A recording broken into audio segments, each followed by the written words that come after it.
Qui ci si rende pienamente conto che è stato colpito il cuore di una terra, perché questa città capoluogo sembra una città fantasma e la distruzione è impressionante, perché vedere case crollare, palazzi devastati in questo modo e nessuno, e il deserto, ci dà veramente la sensazione di essere in una situazione apocalittica. Dall'altra parte mi conforta sapere che i tanti volontari veneti e la tanta generosità che sta venendo dalla nostra terra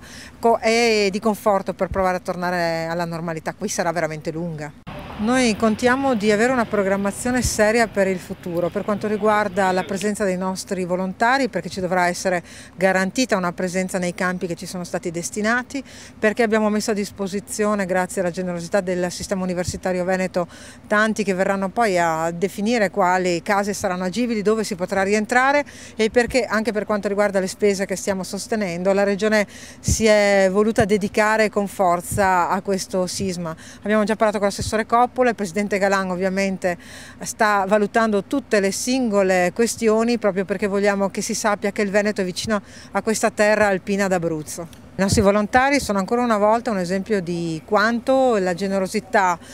delle genti venete capaci al sacrificio, capaci all'amore per la propria terra, per la propria famiglia, per la patria, stanno dando. Abbiamo numeri impressionanti di volontari, stiamo selezionando soprattutto le forze, perché dovremo essere capaci di dare risposte nel lungo periodo, e quindi anche a coloro che oggi si fanno avanti, volontari di protezione civile, dico aspettate perché sarà il vostro turno, e ai tanti cittadini che vogliono partire così dico state a casa e andate a iscriversi nelle sedi di protezione civile, abbiamo bisogno di voi.